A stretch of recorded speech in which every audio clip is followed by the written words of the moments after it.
Ali para continuar con este webinar.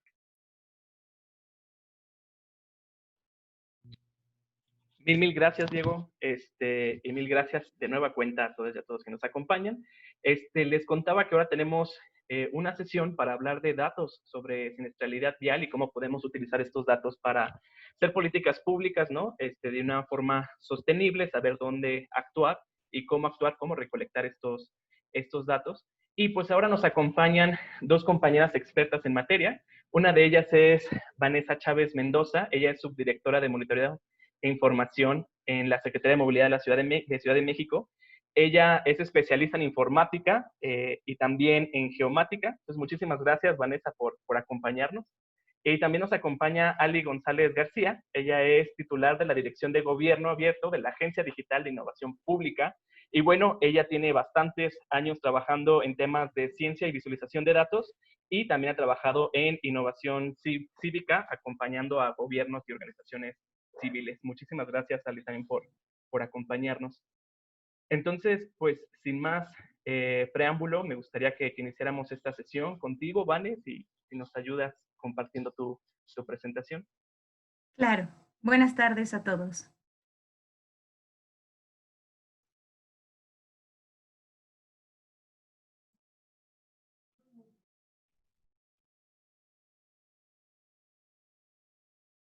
Me dicen si ya la ven. Me parece que sí, ya me veo, ya se ve, ¿verdad? Perfecto. Muy bien. Pues vamos a empezar. En lo que a la seguridad vial respecta, en la CEMOVI trabajamos en dos escalas. La primera, que es de forma inmediata, con los reportes trimestrales de hechos de tránsito, y a mediano plazo estamos trabajando en el Sistema de Información y Seguimiento de Seguridad Vial, que es el primer esfuerzo para institucionalizar los datos recabados del tema y encaminar a todas las dependencias hacia un sistema con datos confiables y abiertos, ¿sí? Bueno, el artículo 48 de la Ley de Movilidad de la Ciudad de México nos dice que el Sistema de Información y Seguimiento de Seguridad Vial es la base de datos que deberá, que la Secretaría de Movilidad, en este caso de la Ciudad de México, deberá integrar y operar para registrar, procesar y actualizar la información en materia de seguridad vial. Este sistema deberá conformarse por información geoestadística e indicadores sobre seguridad vial, infracciones y hechos de tránsito, así como también información sobre el avance de proyectos y programas. La información que alimente a este sistema será enviada y generada por los organismos y entidades que correspondan, incluyendo también a actores privados que manejen información clave en esta materia de manera mensual. La información de este sistema permitirá dar seguimiento y difusión a la información en la materia y podrá incluir componentes de datos abiertos.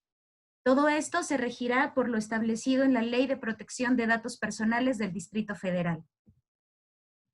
Y bueno, la Ciudad de México históricamente ha contado con una diversidad de instituciones involucradas en la recolección de datos relacionados con hechos de tránsito. Sin embargo, cada una de las fuentes cuenta con su metodología y sus propios criterios, esto dependiendo del objetivo de cada una de ellas.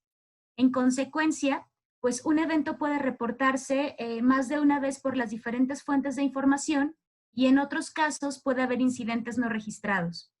Por esta razón, es indispensable entonces contar con una herramienta conformada por información confiable, precisa y oportuna a través de la colaboración con las dependencias y organismos de transporte que capten cifras de hechos de tránsito, infracciones e indicadores de seguridad vial que en conjunto permitan entonces diseñar y evaluar estrategias de seguridad vial que reduzcan los hechos de tránsito fatales en la Ciudad de México.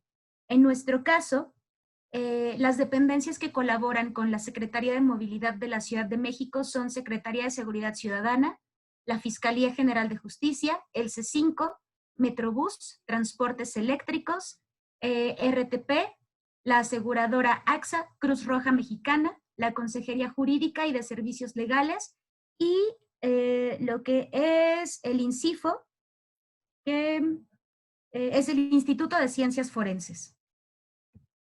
Y bueno, vamos a empezar a hablar de lo que es ya bien el sistema de información y seguimiento de seguridad vial. ¿Qué es? Es el conjunto de datos georreferenciados en materia de hechos de tránsito que en conjunto con las estadísticas de infracciones por infringir el Reglamento de Tránsito de la Ciudad de México permiten diseñar y evaluar indicadores en materia de seguridad vial que coadyuvan en la planeación de estrategias de seguridad vial orientadas a reducir el número de hechos de tránsito con fatalidades en la Ciudad de México. ¿A qué nos referimos con fatalidades? Bueno, a hechos de tránsito que derivan en fallecimientos o en discapacidades permanentes. ¿Cuál es el objetivo de este sistema? Bueno, pues es facilitar la recolección, el almacenamiento, el procesamiento, que es la homologación y la conjunción de la información, la recuperación, el análisis y la distribución de información en materia de seguridad vial. ¿Por qué un sistema de información y seguimiento de seguridad vial? Bueno, pues porque debido a contar con información generada por diversos organismos, conjuntada y homologada en materia de hechos de tránsito, infracciones e indicadores, está diseñado para ser una herramienta de apoyo en la toma de decisiones en materia de seguridad vial con base en evidencia. Esto es muy importante.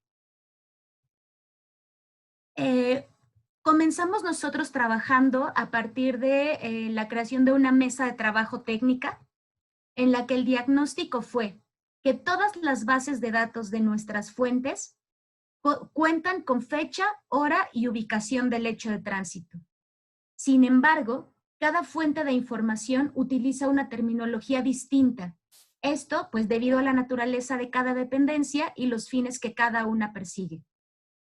Bueno, pues esta terminología distinta dificulta la comparación entre las fuentes. Por lo tanto, es necesario homologar los términos. Aquí tenemos unos ejemplos, ¿no? Por la parte de la Fiscalía, por ejemplo, lo manejan como homicidio culposo por tránsito vehicular atropellado, lo que, por ejemplo, C5 maneja como cadáver atropellado.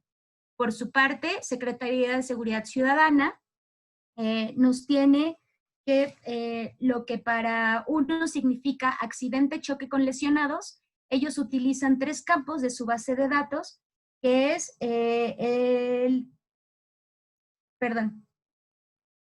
es la condición, después es el tipo de evento y al final es la identidad. Después, muchos de los hechos de tránsito registrados aparecen más de una vez en las distintas fuentes.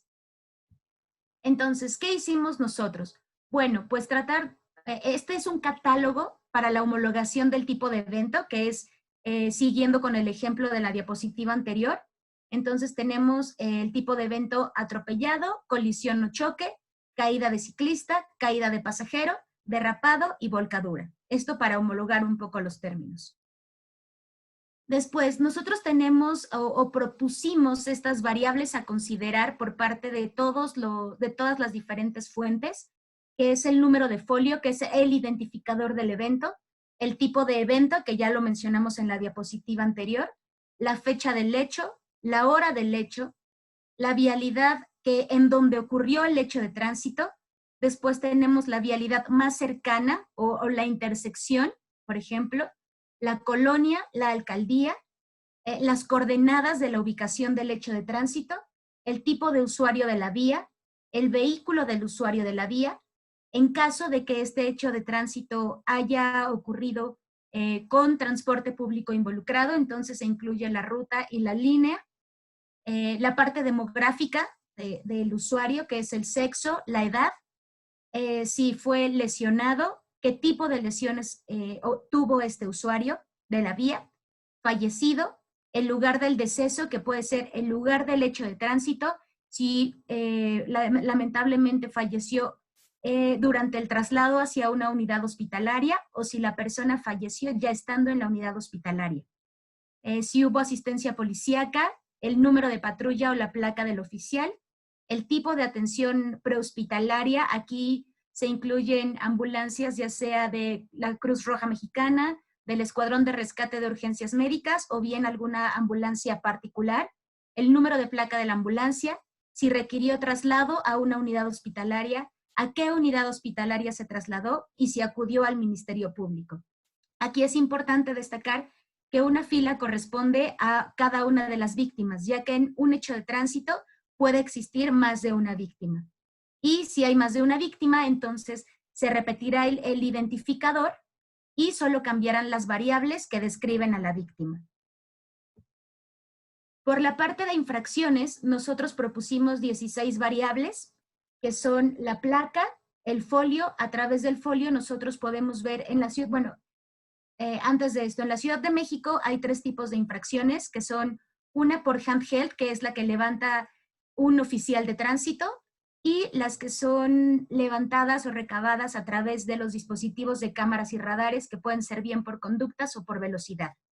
Entonces, ahí está el folio, la fecha, la hora, la calle en la que se llevó a cabo la infracción, si hay una intersección con otra calle cercana, el sector o la zona vial, la velocidad. Esto es muy importante porque si es una infracción levantada por velocidad, es importante para nosotros saber si fue en una vía de 50 kilómetros por hora o de 80 kilómetros por hora la velocidad máxima permitida, y esto nos ayuda a ver cuántos kilómetros más allá de lo permitido, ahora sí que a la velocidad que iba la persona, ¿no? La marca del vehículo, el modelo del vehículo, el artículo del reglamento de tránsito, la fracción, el inciso, el párrafo, el que se está infringiendo, la descripción y el tipo de placa, que es si pertenece a una persona física, a una persona moral, o si es una placa de una entidad distinta a la Ciudad de México. Y tenemos un catálogo por tipo de infracción, donde la clave está conformada precisamente por el artículo, la fracción, el inciso y el párrafo del reglamento de tránsito y una descripción corta. Y bueno, posterior a la mesa de trabajo técnica que se tuvo, ¿qué tenemos ahora en este momento? Tenemos esta mesa de trabajo técnica establecida, tenemos un envío mensual de información a través de oficios de forma estandarizada, tenemos 3 bases de datos públicas dentro del portal de datos abiertos de la DIP, y esto es muy importante. ¿Por qué? Porque de esta forma la ciudadanía puede descargar la información de manera que tanto la academia como sociedad civil y otros sectores puedan realizar también análisis relevantes y complementarios a los que ya hacemos dentro de la Secretaría de Movilidad de la Ciudad de México. Tenemos unas bases de colaboración en proceso de firma y tenemos los reportes trimestrales de hechos de tránsito. Y bueno, vamos a hablar un poco sobre los reportes trimestrales de hechos de tránsito y sobre algunos de los indicadores de seguridad vial que están incluidos dentro de estos. Y bueno, en 2019, la CEMOVI asumió el compromiso de transparentar las cifras sobre hechos de tránsito ocurridos en la Ciudad de México y elaborar reportes trimestrales de hechos de tránsito. ¿Para qué? Bueno, pues para poder discutir y planear estrategias de seguridad vial con base en evidencia. Y también, ¿para qué? Para poder informar de manera abierta, transparente y oportuna la situación de la Ciudad de México en relación con los hechos de tránsito.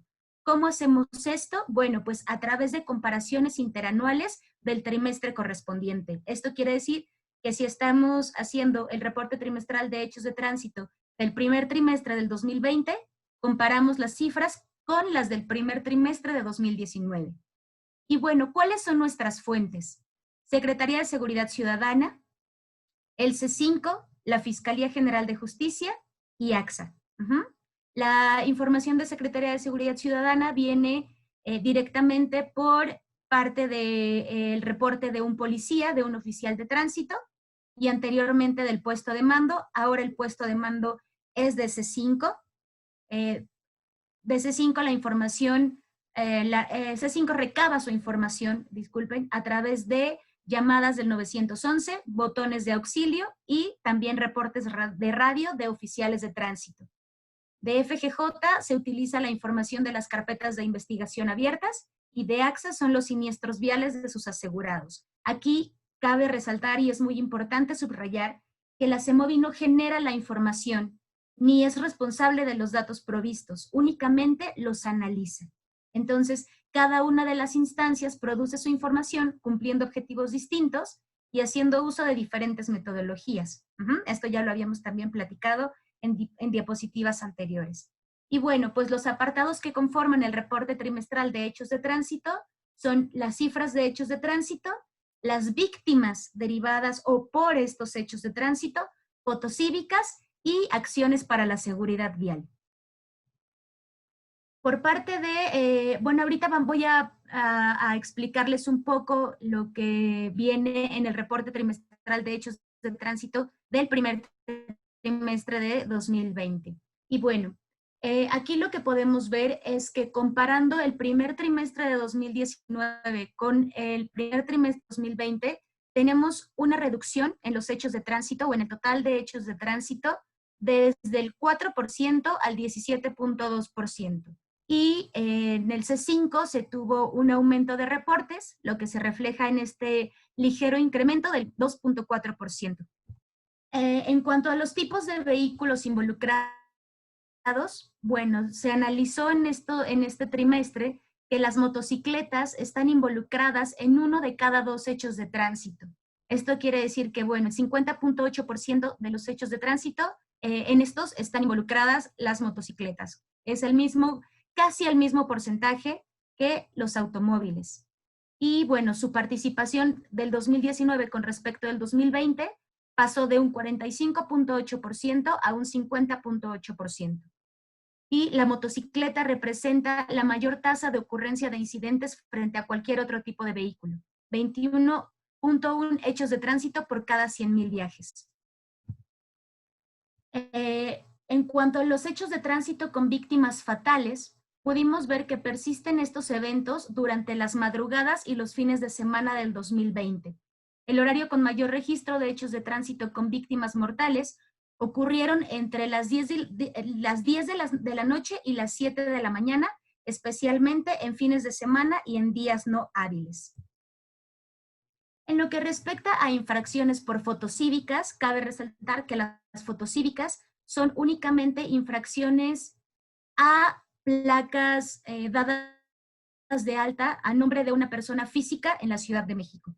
Entonces aquí tenemos que durante el trimestre el 24.2% de las placas infraccionadas incurrió en 2 o más infracciones y el 89.2% de las fotocívicas fueron por exceso de velocidad a partir de 1 kilómetro por encima de lo permitido.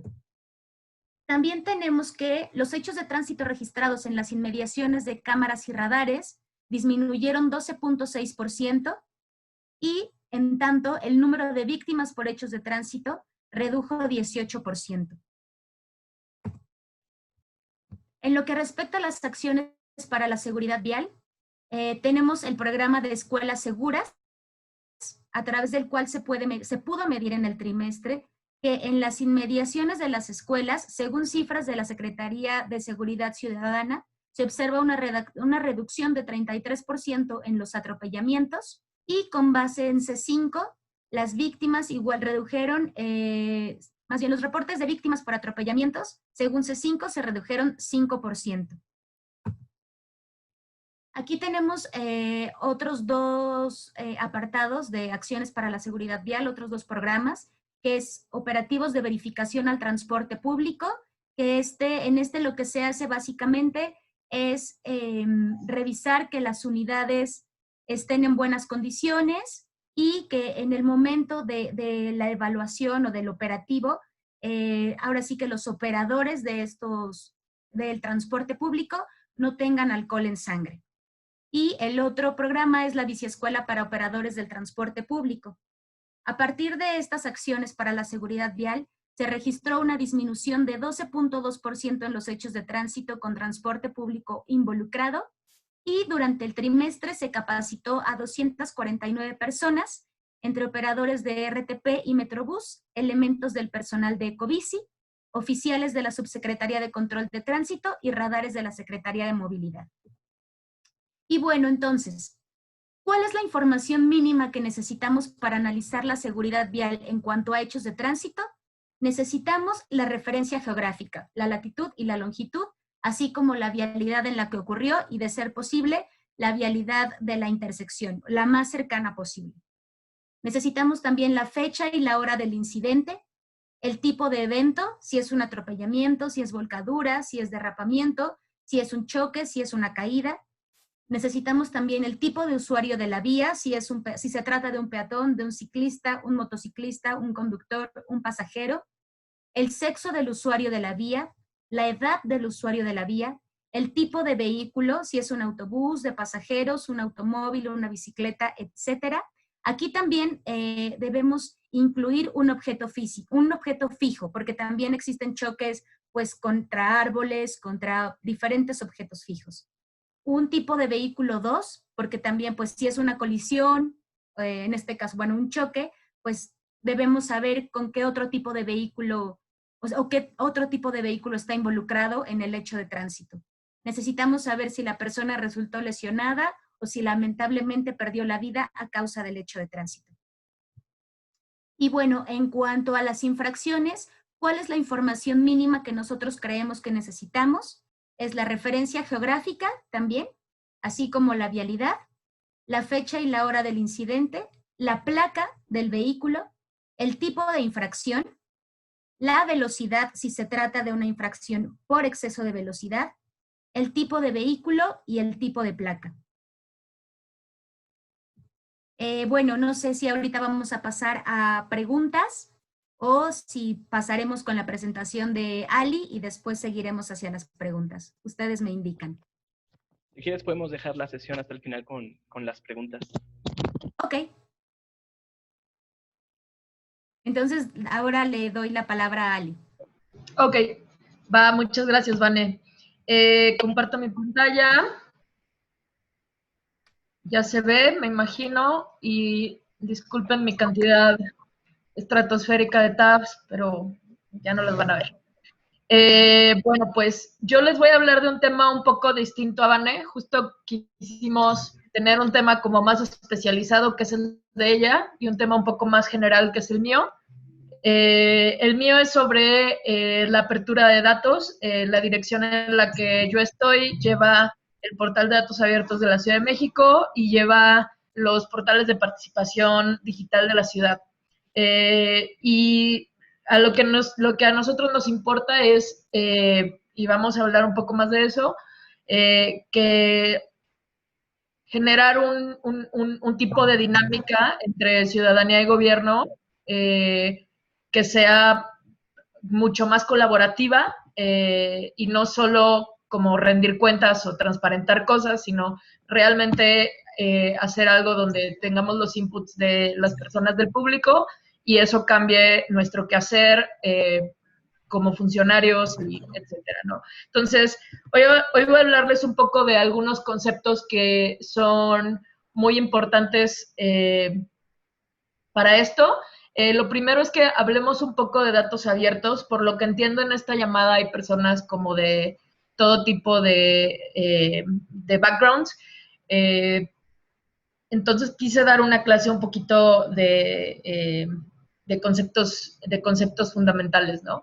¿Qué son los datos abiertos? Como luego oímos hablar mucho de ellos, pero significan algo como muy particular, ¿no? De repente cualquier cosa es un dato abierto y la verdad es que no. Entonces, hay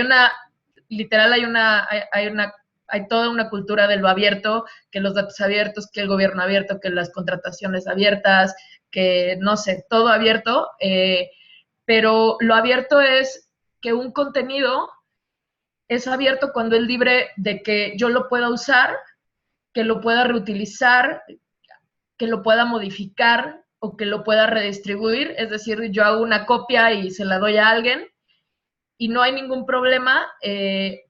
A lo mucho que tengo que cumplir el requisito que se haga referencia de la fuente o similar, ¿no?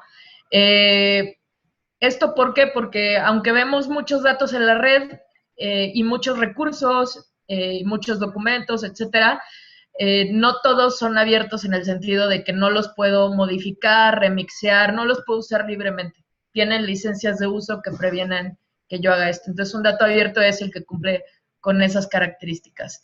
Quiero hablarles un poco ya de niveles de apertura, y esto es porque organizaciones, empresas, gobiernos, todos generamos datos y todos nos topamos con este tipo de problemas.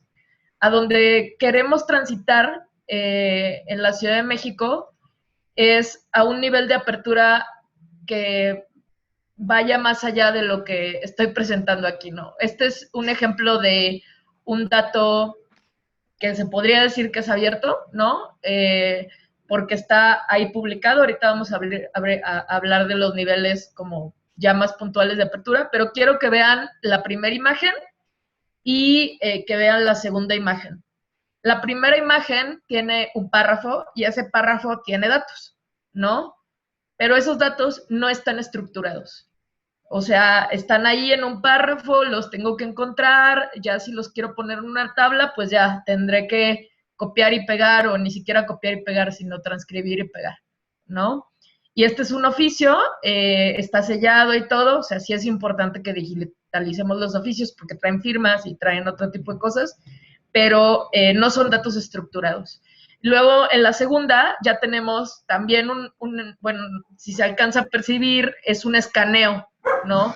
Pero ya es un dato estructurado, por lo menos. Es un dato estructurado porque es una tabla, tiene filas, cada fila es un dato, tiene columnas, no está muy bien estructurada, pero bueno, está estructurada y de aquí, teóricamente, podría copiar y pegar, ¿no? Teóricamente, ¿por qué? Pues porque en el siguiente ejemplo, no sé si alcanza alguien a ver la diferencia entre el dato del primer ejemplo y el del segundo. ¿Alguien por ahí?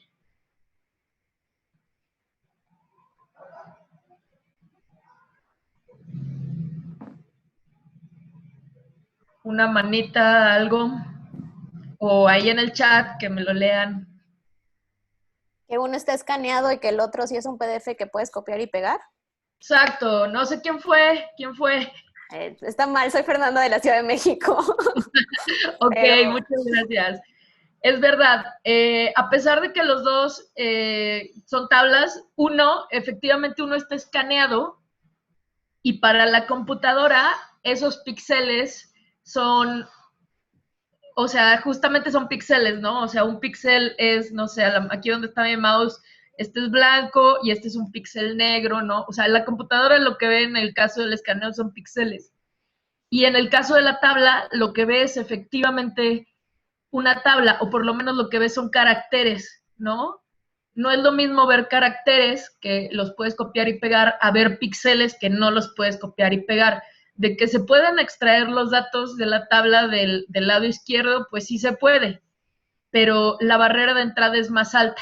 O sea, ya tienes que tener una persona que sepa levantarte alguna herramienta de reconocimiento óptico de caracteres y que pueda, y que el algoritmo esté bueno y a ver si no se rompe y tal. Y aquí, pues, literalmente sí puedes copiar y pegar, ¿no? Para algunos esto es muy básico, pero la realidad es que en gobierno mucho de lo que tenemos tiene este formato. Y luego, si nos va bien, tiene este otro formato.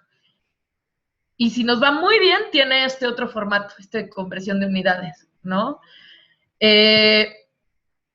Luego está un nivel de apertura más alto. O sea, ya son datos estructurados,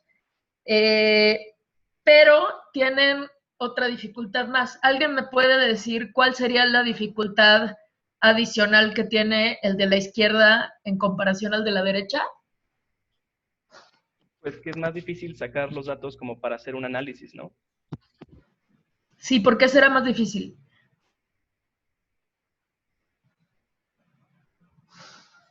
Voy a hablar directo porque creo que si no nos tardamos más, porque hay filas y en blanco y así, y hay cosas que están juntas, como se dice, combinadas, entonces no puedes filtrar, no puedes reacomodar, no puedes nada.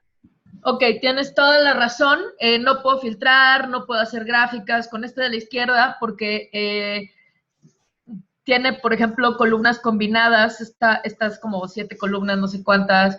Si esto fuera una tabla y tuviera más datos, a lo mejor yo humano, pues sí lo puedo leer y sí lo puedo filtrar, pero ya una computadora, si tiene que leer 500 de estos, nos ha pasado, pues ya es muchísimo más difícil, ¿no? Y ya del lado derecho, pues ya estaba algo que sí se puede filtrar, sí se puede graficar, y esa es la diferencia de datos legibles por computadora. O sea, acá tengo datos estructurados, acá tengo datos legibles por computadora, ¿ok? Ese es un nivel de apertura más alto. Ahora, ¿a qué me refiero con legibles por computadora? Este es el mismo archivo, por ejemplo. Agarré un archivo random y se ve exactamente igual. De hecho, los dos tienen formato de tabla, ¿ok? Pero uno lo descargué en Excel, que ya todos estamos familiarizados con él, y otro lo descargué en CSV, que significa valores separados por coma, ¿ok?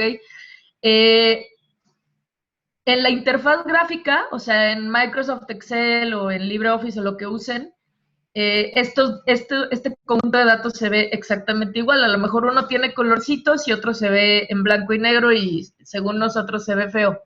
Pero para la computadora es totalmente distinto. Si yo abro el Excel en un procesador de texto, que es lo que los programadores usamos para procesar archivos, lo que veo es esto. ¿Por qué? Porque el Excel tiene muchas cosas, tiene, por ejemplo, maneras de describir que esto es una negrita, que aquí hay un filtro, que estas celdas pues son color verde, o sea, todas esas instrucciones, Excel, que aparte es un formato de Microsoft, es propietario, no es abierto, pues tiene una manera de codificarlos y cuando lo abres en un procesador de texto se ve así, ¿no? Y pues si yo quiero procesarlo también de manera sistemática, me voy a topar con que es muy difícil ponerme a hacerlo porque el resultado va a ser este, ¿no? Claro, me pueden decir, bueno, es que sí, hay librerías que hacen esto, pues sí, pero realmente no es el ideal estarle metiendo abstracciones a mi código, sino lo ideal es tener algo como esto, que es el CSV, que ya es una manera totalmente legible por computadora, donde tengo la primera línea es la columna, el encabezado, y cada fila es un registro, ¿no? Es lo mismo que está acá, nada más que sin colores. Y la coma se usa para delimitar cada columna. Entonces, esto es totalmente legible por computadora y esto es a lo que primeramente aspiramos en el gobierno de la Ciudad de México. O sea, es una chamba de estar educando a personas que están acostumbradas a lo mejor a guardar sus datos en un Google Doc, en un Microsoft Word, en una libreta, en un Excel y tratar de transitar un formato que sea mucho más ágil como este, ¿no? Hay una manera de calificar a los datos abiertos, es esta. La inventó el padre de la WWW, que se llama Tim Berners-Lee. Y la verdad es que los PDFs sí son un dato abierto, porque lo que te dice la primera estrella de los datos abiertos es que esos datos deben de estar disponibles en la red. Ya, es todo lo que pides. Si están disponibles, ya son datos abiertos, pero tienen una estrella. Luego la siguiente estrella es que estén estructurados, ya con eso, ¿no? Y ya se gana su segunda estrella.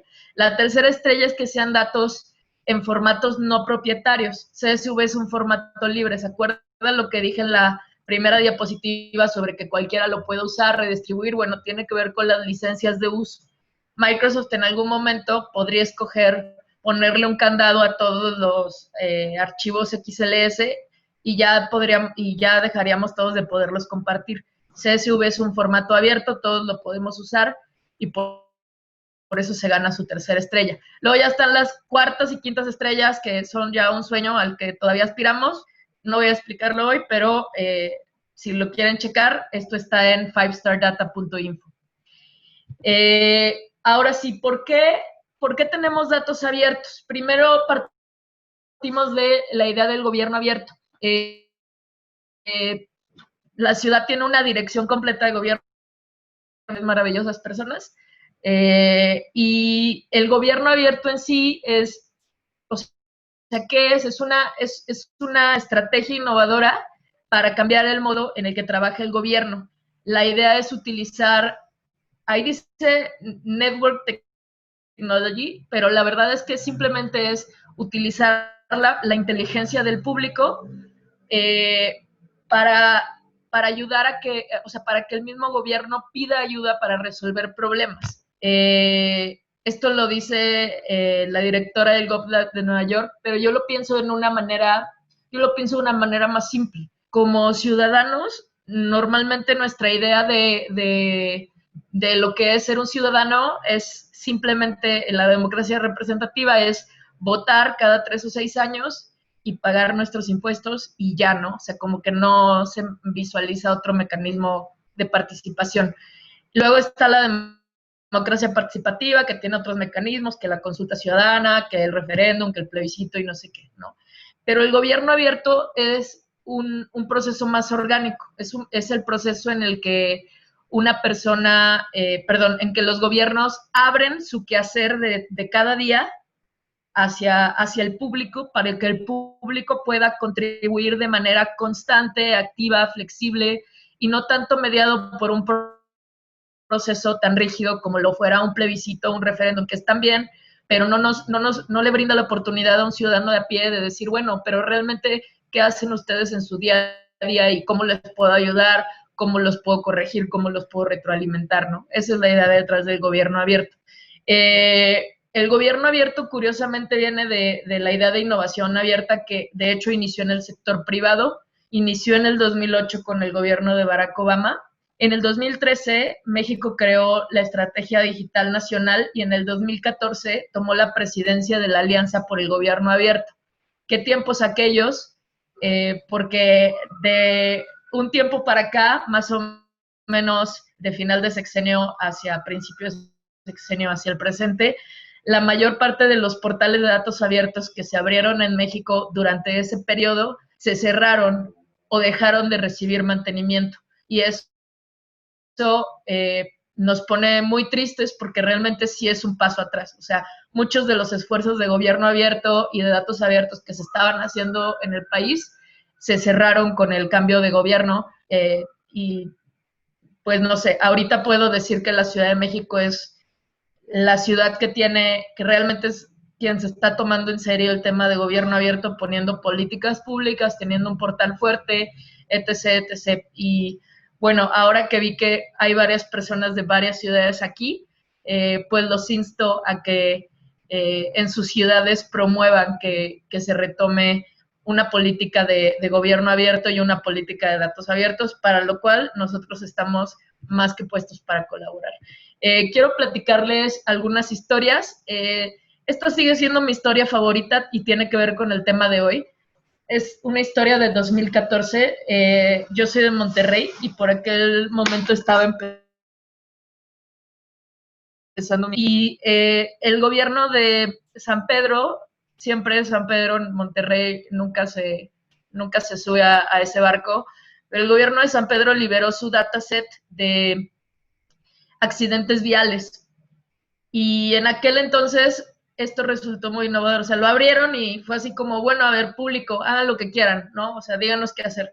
Y lo que resultó es que un equipo de 3 chicos que se llaman OGO realizaron un análisis, eran arquitectos y urbanistas, entonces realizaron un análisis de los puntos en donde había más colisiones, las horas a las que ocurrían esas colisiones, e hicieron un análisis de las vialidades, ¿no? Entonces, pudieron detectar puntualmente en los puntos más rojos problemas como estos, o sea, que había un problema, que había más colisiones por el mismo diseño de la vialidad, o sea, la vialidad provoca un comportamiento de que, bueno, en este caso entra por aquí y en un tramo muy corto necesita atravesar 4 carriles y pues hay mucho tráfico y el resultado es que hay muchas colisiones ahí.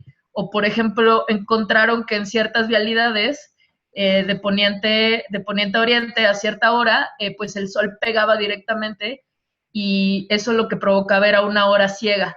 Es decir, que a esa hora pues el conductor le pegaba el sol directamente en la cara y provocábamos más colisiones. Entonces, este es un ejemplo feliz para mí. ¿Por qué? Porque de un dataset que el gobierno casi nunca pues, tiene la disposición de liberar, se generan como propuestas puntuales o observaciones puntuales de este tipo de cosas. Ahorita la CEMOVI la verdad es que ya hace esto por default, pero en aquel momento pues era algo como, no manches, o sea, ni se había hecho porque ni se juntaba esa información, ni etcétera, ¿no?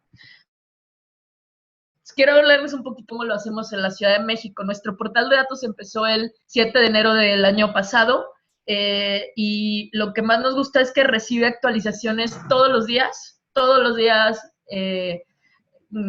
mucha gente de muchos equipos va y mete actualizaciones y una persona de nuestro equipo se dedica a revisarlas y a publicarlas, y también esa persona trabaja con con personas de toda la administración para liberarnos conjuntos de datos todas las semanas. Es decir, este es un programa al que se le pone mucha seriedad, pues, o sea, realmente sí es una prioridad, no es un portal que como hace un par de años que una ciudad abría su portal de datos abiertos y decía, bueno, voy a abrir un dataset de cuántas sillas hay en cada edificio. Y eran datasets que eran muy poco importantes y no se actualizaban, sino es algo que nos tomamos muy en serio. También tenemos un plan de apertura anual, es decir, cada año, llevamos 2 años, liberamos un plan de los datos que queremos hacer, los datos que queremos liberar, y ese plan se hace con sociedad civil, se hace con el público, se consulta, y pues es padre que no sea nada más o sea, que sea un proceso interactivo, ¿no? La otra es que tiene distintos canales de retroalimentación, para que la gente ya sea pida nuevos datasets, para que nos corrija los datasets, o sea, legítimamente hemos liberado datos que después un especialista descarga, usa y se da cuenta que tienen errores que nosotros mismos no habíamos visto, y nos lo hacen saber, ponemos canales para eso y los corregimos, y eso tiene un impacto directo en la política pública, porque los datos que publicamos muchas veces son los mismos datos que usan los tomadores de decisiones, los titulares, los secretarios, la misma jefa de gobierno para tomar decisiones. Entonces, ha resultado muy importante publicarlos porque más ojos significa más personas poniendo atención en dónde puede haber errores, ¿no? Tiene herramientas de consumo masivo de datos, o sea, hay gente que ya programó, ni le podemos mover mucho porque hay gente que programó ya sus scripts y si cambiáramos las URLs, pues, los rompemos, entonces, no sé, es algo que nos gusta. Y lo otro es que los datos han sido utilizados por todo tipo de gente, o sea, por la prensa, por académicos, por empresas y ciudadanos de todo tipo. Todas las semanas tenemos interacciones con todo tipo de personas que están utilizando los datos, y nos alegra mucho ser parte de una conversación activa. O sea, los datos solo son buenos en tanto hay gente utilizándolos. Ya casi termino, no se preocupen. ¿Qué les puedo contar? Creo que escogí, ¿cuántos son? 5 conjuntos de datos, bueno, no son 5 conjuntos, como 5 secciones del portal de datos abiertos que igual les gustaría ver. Tenemos datos sobre seguridad pública, nosotros iniciamos con esos, son datos de carpetas de investigación y también de víctimas, y a pesar de que de otras ciudades en algunos otros momentos los han liberado, son datos que luego retiran, ¿no? O sea, que no están convencidos de publicarlos porque traen mucha crítica, y nosotros creemos que esa crítica en realidad nos hace más fuertes. O sea, la gente de la Secretaría de Seguridad Ciudadana que genera esos datos se ha beneficiado de la retroalimentación del público al consumir esos datos, y simplemente generan mejores datos, mejores desagregaciones, mejores categorías, y eso nos gusta. Los datos que hemos liberado sobre mujeres han contribuido a la discusión pública sobre violencia hacia las mujeres, que se ha traducido en políticas públicas puntuales. Los datos de transparencia presupuestaria, los datos de infraestructura y movilidad, que algunos de ellos se hicieron de cero, como los de las rutas de transporte público concesionado. Estaban en la CEMOVI en papel, había una persona que se dedicaba a trazarlos a mano, y en enero de 2019 alguien se puso a digitalizarlos ahí en la CEMOVI. Y finalmente tenemos un portal de temas COVID que liberamos, no me acuerdo cuántos datasets son, pero pon tú que son como 20 datasets, y también muchos de ellos los actualizamos todos los días, y eso ha contribuido a la conversación pública en torno al COVID. Ya para concluir, para nosotros los datos abiertos son un elemento indispensable del gobierno abierto. Recordemos que el gobierno abierto, la idea de él es tener una conversación permanente con toda la sociedad respecto al quehacer del gobierno, que nos puedan exigir cosas, que nos puedan retroalimentar, que nos puedan criticar, que nos puedan corregir. y los datos son un elemento indispensable para ello. Los datos les sirven a todos, o sea, aquí hay gente de empresas, los datos les sirven a las empresas, con esos datos empresas pueden hacer sus proyecciones, los académicos y las organizaciones pues tienen casos de usos muy obvios, pero el punto es que sirven a todos, ¿no? Son un medio, sí, de innovación de rendición de cuentas, pero lo vemos más allá. Son un medio de innovación abierta, o sea, son un medio para que otras personas nos puedan ayudar a hacer mejor nuestro trabajo, y también son un medio de recuperación de confianza con el público. O sea, en México tenemos la lamentable situación que el público no confía en el gobierno, y eso hace que cualquier cosa que se trate de hacer siempre va a ser como de facto desacreditada. Entonces, la mejor forma que tenemos de como trabajar con eso es siendo lo más transparentes posible sobre lo que hacemos, ¿no? Y lo otro es finalmente propiciar un diálogo realmente informado sobre política pública. Ahorita hay mucho problema con este rollo de fake news y no sé qué, o sea, creemos que la forma de elevar la conversación es publicar todo lo que sea posible para que esa conversación sea informada. Y finalmente, pues los datos abiertos mejoran nuestro trabajo como servidores públicos y tienen beneficios tangibles para la ciudad. Y bueno, ya con eso concluyo. Le regreso el micrófono. Mil gracias, Ali. Mil gracias también, Vanessa, las dos, por compartirnos esta información y pues todas las dos pláticas. Les quiero comentar primero que en esta cuenta somos amantes de los datos, ¿no? Y que nos encanta hacer solicitudes de transparencia y que siempre nos encontramos con este reto de que hay localidades, gobiernos que nos pueden entregar un Excel y entonces levantamos las manos al Señor y también nos toca de repente pues recibir estos Exceles, y no voy a decir localidades, pero luego nos pueden tocar hasta presentaciones de PowerPoint, ¿no? Con datos de siniestralidad. Entonces, primero agradecerles y pues también felicitarles por el trabajo, ¿no? que han emprendido en temas de transparencia. Pasaré a las sesiones de preguntas. Recuerden que pueden escribir sus preguntas en el chat o pueden levantar sus manitas para pasarles el micrófono. Tenemos a 10 a 15 minutos de preguntas, por lo que les pedimos ser muy concretos, enfocarnos al trabajo de las presentaciones que nos acaban de dar ahorita las compañeras. Y tiene la mano levantada Adonais. Entonces, Adonais, si nos puedes hacer el favor de activar tu micrófono. Hola, buenas tardes. ¿Me escucho? Sí. Perfecto. Gracias, Sergio. Buenas tardes a todos y a todas. Y gracias a Vanessa y a Ali por su presentación y el trabajo que realizan. Soy Adonais desde Guadalajara. Y dentro de todo lo que hablaban, el tema de georreferenciar los datos, los accidentes de tránsito, pues muchas veces te topas con que no tiene coordenadas, ¿no? Si bien te va, tiene el nombre de una intersección y pues te toca buscarla a mano y ubicar el punto en un sistema de información geográfico, ¿no? Entonces, la pregunta va para Vanessa, y no sé si ahí también entre Ali, si ustedes desde la dirección en la que trabajan han homologado algún formato para levantar la información de los accidentes de tránsito. Es decir, si el C5, si la policía vial, si todas las dependencias que se están involucradas trabajan sobre un formato único, o les llega a ustedes y hacen esa talacha, ¿no? Bueno, por nuestra parte, la información ya viene georreferenciada desde la fuente.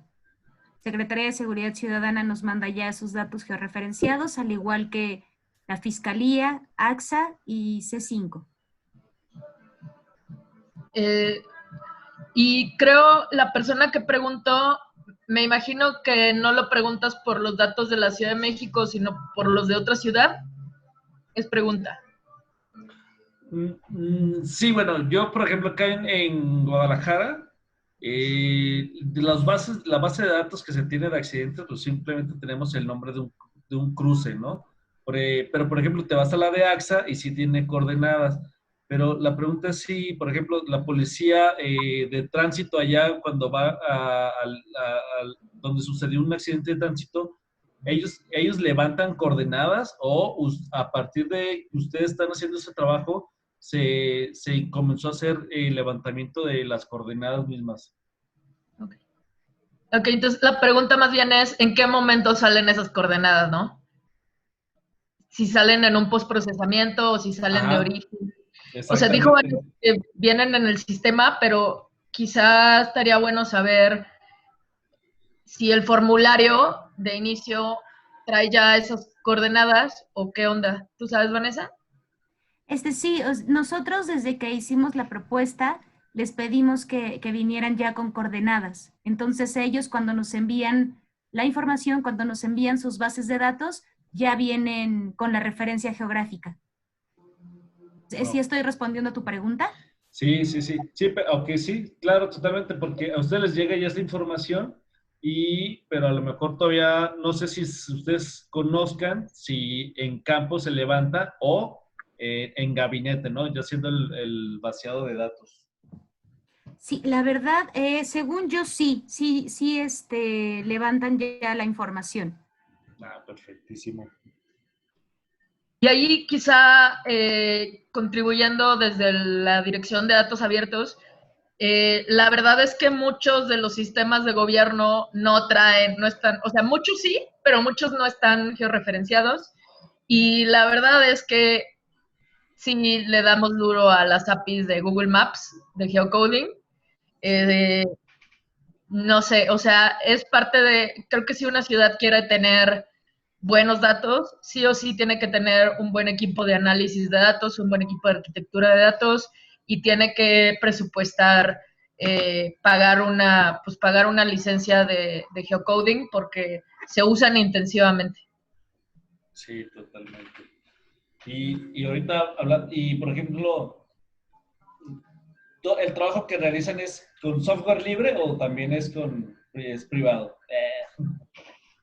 Nosotros utilizamos completamente software libre. Excelente. Sí, muchísimas gracias. ¿A ti? Mil gracias, Adonai. Nicole está levantando la mano. Nicole, si nos ayudas con tu pregunta.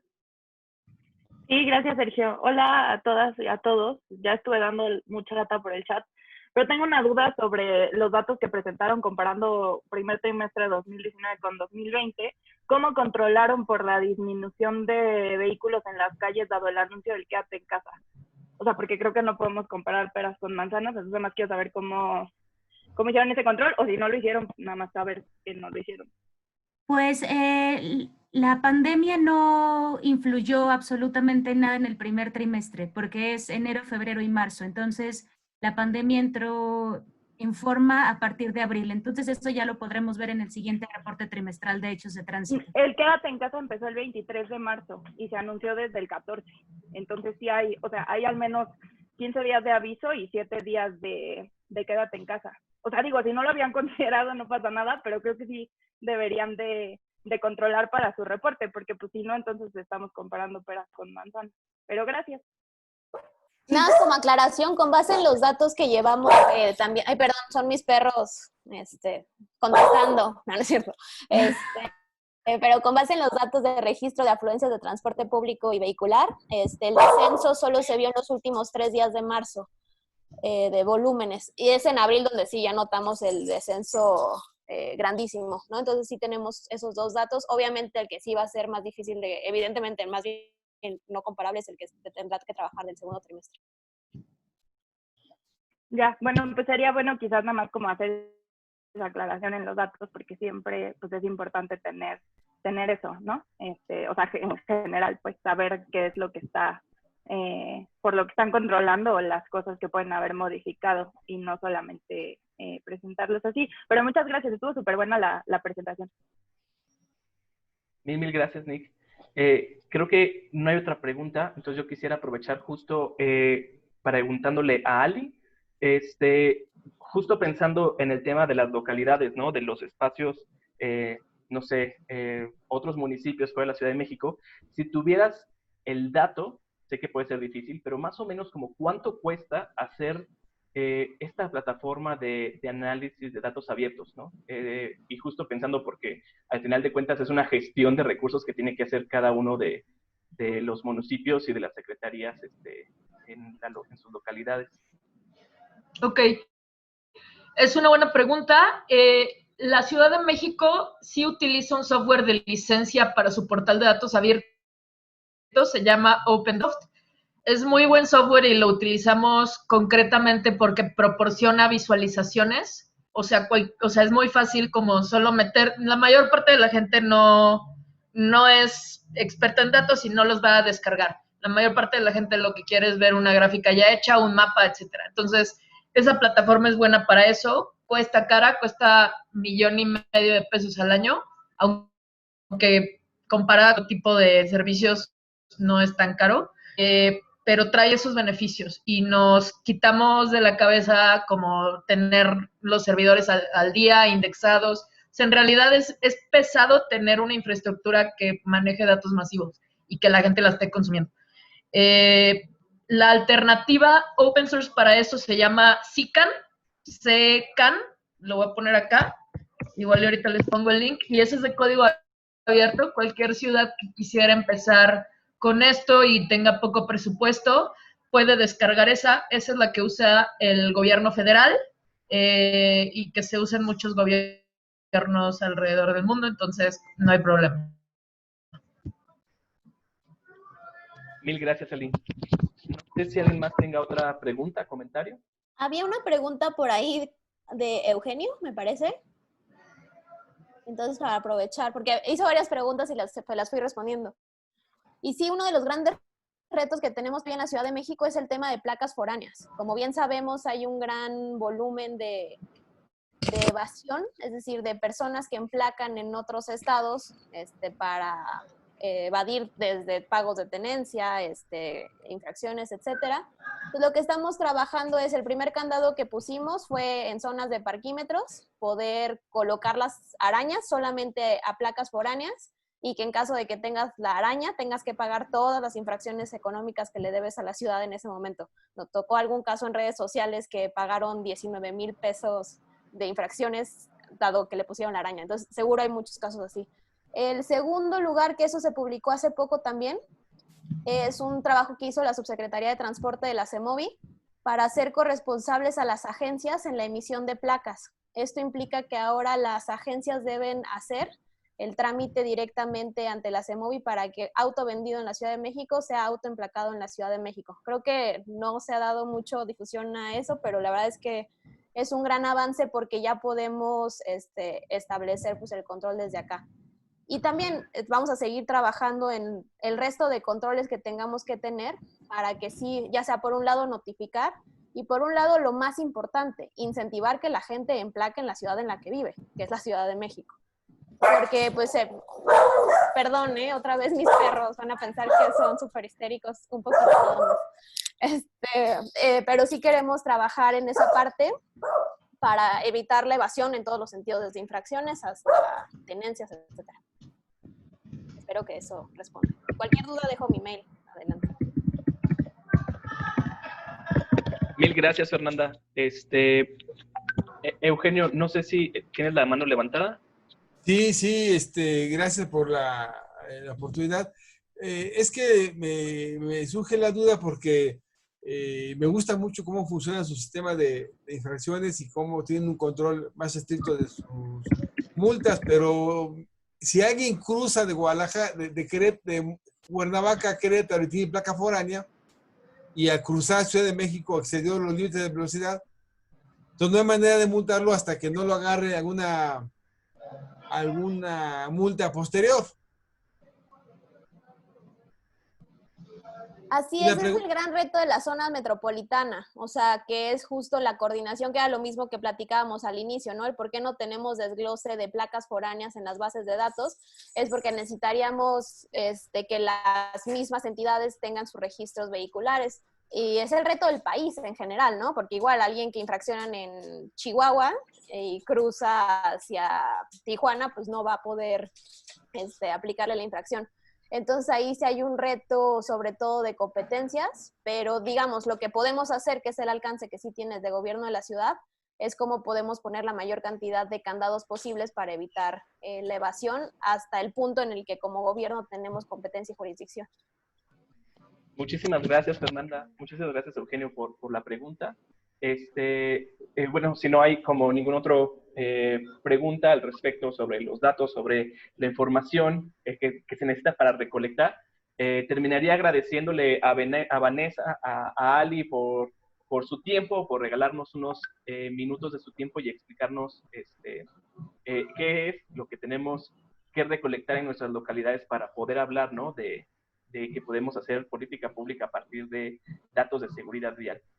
Como es costumbre, no nos queremos despedir de ustedes sin anunciarles e informarles qué es lo que vamos a estar checando la próxima semana. La próxima semana justo va a estar acompañándonos Fernanda Rivera, directora general de Seguridad Vial y Sistemas de Movilidad Urbana Sustentable, y Constanza Delón, subdirectora de Infraestructura Ciclista y Peatonal, las dos de la Secretaría de Movilidad de la Ciudad de México, y pues nos van a hablar sobre esta infraestructura emergente, sean ciclovías, sean calles peatonales, o los espacios de enseres al aire libre, ¿no? Entonces, recuerden checar sus correos para recibir el formulario para registrarse, y si no reciben el correo, recuerden que estrategiamision0@gmail.com, pueden escribirnos y decirnos que les mandemos el registro. Les recordamos también que estamos en Facebook, Instagram y Twitter como Estrategia Misión Cero, y aquí estamos subiendo estas sesiones posteriormente para que cualquiera pueda visualizarlo. Si hubo un dato ahí que se les perdió, pueden checarlo, compartirle, y pues nada. Muchísimas gracias de nueva cuenta, Vanessa, Ali, por compartirnos sus experiencias. Muchísimas gracias a todos y a todas por atender esta nueva misión. Y pues nada, nos escuchamos la próxima semana. Si pueden quedarse en casa, quédense, sigamos tratando de tener esto de su sana distancia, y pues que tengan muy bonita tarde. Muchísimas gracias. Gracias. No, hombre, a ti, Iván, mil gracias. Gracias a todas y a todos por su participación, por su asistencia. Que estén bien.